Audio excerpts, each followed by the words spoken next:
এই দেশটা অত্যন্ত জনবহুল একটা দেশ, যেখানে মানুষের জীবনের কোনো মূল্য নেই। রাস্তায় পড়ে মরে থাকুক, লঞ্চ পিষে মেরে ফেলুক, কিচ্ছু যায় আসে না, কারো কিচ্ছু যায় আসে না। পেপার পত্রিকায় আসবে, মানুষ হাউতাশ করবে, সোশ্যাল মিডিয়াতে পোস্ট দিবে, ওটা দেখে সাধারণ মানুষ কিছু দুঃখ প্রকাশ করবে, সমালোচনামূলক লেখা লিখবে, ওই পর্যন্তই। কিন্তু উন্নত হবে না, কোনো কিছুই রেগুলেশনের মধ্যে আনবে না। মূল সমস্যা হচ্ছে তারা, মানে প্রশাসন, মানুষকে সম্পদ হিসেবে গড়ে তুলতে পারেনি। এবং তারা মনেই করে না যে মানুষ হচ্ছে, মানুষগুলি এরা মানব সম্পদ। তারা মনে করে হচ্ছে এরা পোকামাকড়ের মতো, এদের জীবনের কি কোনো মূল্য আছে? এরা হচ্ছে পোকামাকড়, ইনসেক্ট, এদের কোনো মূল্য নাই। মরুক। এই যে দেখবেন, আপনি রাস্তা দিয়ে হেঁটে যাবেন, গর্তের মধ্যে পড়ে গেছেন, রাস্তাঘাটে গর্ত, ম্যানহোলের ঢাকনা চোর নিয়ে যায়, রেগুলেশন নাই, ল অ্যান্ড এনফোর্সমেন্ট কাজ করে না। সড়ক পরিবহন খাতে ভয়াবহ দুর্নীতি, সকল সেক্টরই দুর্নীতিগ্রস্ত। বাংলাদেশের কোন সেক্টরটা দুর্নীতিগ্রস্ত না সেটা বলা অত্যন্ত মুশকিল, কিন্তু তার মধ্যে সবচেয়ে দুর্নীতিগ্রস্ত সেক্টরের একটা হচ্ছে পরিবহন সেক্টর। সেক্ষেত্রে এবং নৌ পরিবহন এমন একটা জিনিস যেখানে আসলে মানে মানুষের কোনো পাত্তাই নাই। মানে আমি হচ্ছে আপনার বরিশাল অঞ্চলের মানুষ, আমরা ছোটবেলা থেকে চলাচল করেছি হচ্ছে লঞ্চে, স্টিমারে। কি পরিমাণ মানুষ বোঝাই করে নিয়ে যায়, কোনো রেগুলেশন নাই। আমরা যখন ছোট ছিলাম তখন রেগুলেশন ছিল না, দেশটা অনুন্নত ছিল, ল অ্যান্ড এনফোর্সমেন্ট বাহিনী অ্যাক্টিভিটি অনেক মিনিমাল ছিল। কিন্তু এখন ভাই, এটা 21st সেঞ্চুরি। এই 21st সেঞ্চুরিতে একটা দেশে মানুষ সম্পদ হয়ে ওঠে না, মানুষের জীবনের কোনো উন্নতি নাই, এইটা ভাবতে না লজ্জা লাগে যে আমি এই দেশের নাগরিক। কালকে আপনারা নিশ্চয়ই দেখেছেন যে একটা লঞ্চ দুর্ঘটনা দেখা দিয়েছে।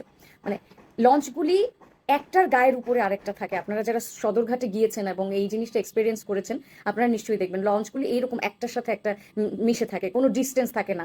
এদেশে তো ওই যে ট্রাফিক সিগন্যালে দেখবেন একটা রিক্সা আর একটা রিক্সার সাথে এরকম লাগিয়ে গাড়ি, মানে এখানে কোনো ডিস্টেন্স থাকে না। ইভেন পথচারী পারাপারের যে শৃঙ্খলা সেটা নাই, কোনো জিব্রা ক্রসিং নাই। সেই ক্ষেত্রে তারা যে পার হবে সেরকম স্পেসও দেয় না আর কি গাড়িগুলি। যাই হোক, এই হচ্ছে ভয়াবহ অবস্থা। এরপরে মানে সড়ক দুর্ঘটনায় যে মারা যাচ্ছে সেটা তো থামানো যাচ্ছেই না, প্রতিদিন প্রতিনিয়ত মারা যাচ্ছে।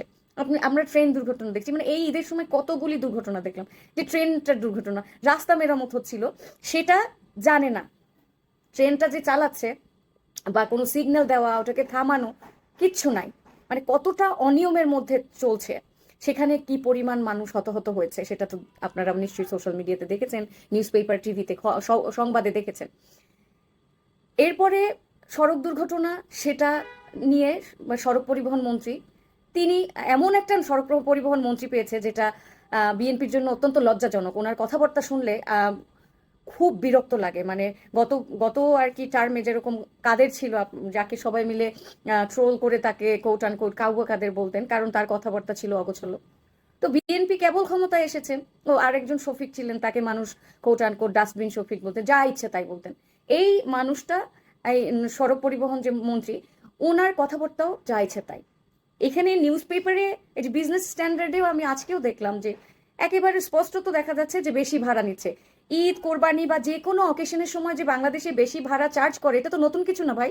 এটা তো জানতে কারো মিনিস্টার হওয়া লাগে না, বাংলাদেশের একটা সাধারণ নাগরিক, বাচ্চা বাচ্চা এই জিনিসটা জানে, কিন্তু আপনি জানেন না। উনি যে একটা বাস কাউন্টারে বাসওয়ালাদের সাথে কথা বলছেন, ডাইরেক্ট নিজে বলছেন যে আপনারা কত ভাড়া নিচ্ছেন? আমরা 830 টাকার ভাড়া 800 নিচ্ছি। তার মানে বাংলাদেশের চালকরা, মানে বাংলাদেশের সড়ক পরিবহন খাত এতটাই মহান যে তারা 30 টাকা কম নিচ্ছে। মানে এই হচ্ছে অবস্থা। মানে এবং তিনি প্রমাণ করে দিচ্ছেন যে এখানে কোনো এক্সেস ভাড়া ভাড়া চার্জ করা হচ্ছে না। গেল। এই জিনিসটার ফলাফল কি?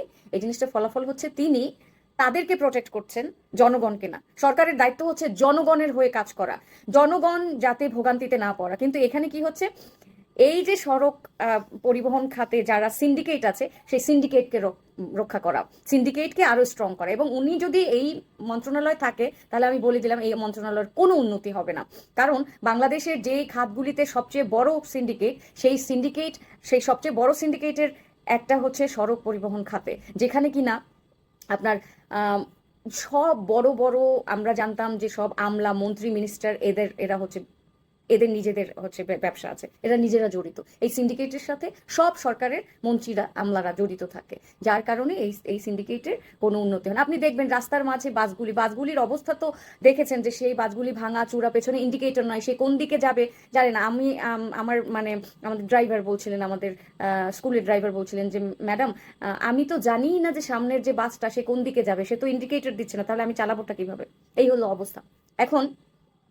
এই অবস্থায় যেটা হয় যে যেহেতু তাদের উপরে কোনো নিয়ন্ত্রণ নাই, রেগুলেশন নাই, আইন কানুন চলে না এদেশে, তারাই আইন তারাই কানুন, ঠিক আছে। এখন রাস্তায় দেখবেন আড়াআড়ি ভাবে বাস এরকম আড়াআড়ি করে রাখে, যাতে পেছনের বাসটা তাকে পার করে সামনে যেতে না পারে। কেন?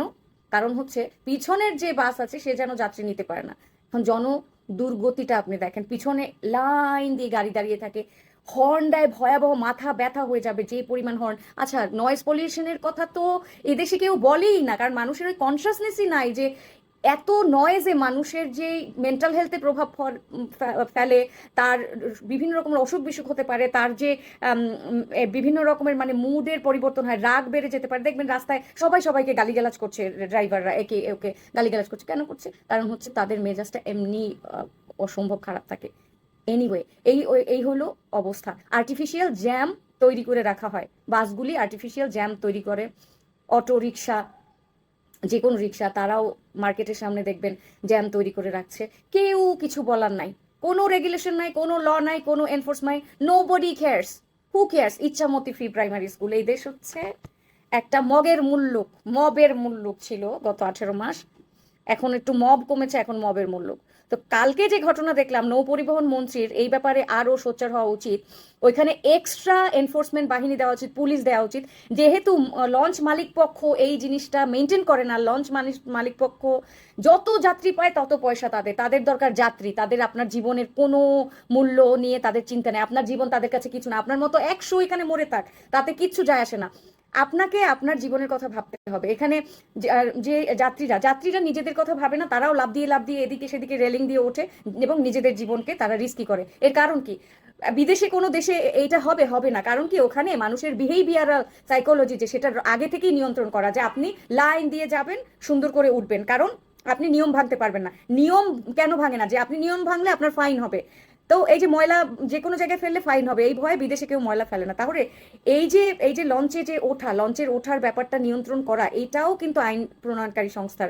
এইখানে কঠোর আইন প্রণয়ন করে রেগুলেশনের মাধ্যমে এই জিনিসগুলি ঠিক করতে হবে। এভাবে মৃত্যু দেখা যায় না, এভাবে মরতে দিয়েন না, মানুষের জীবনের মূল্য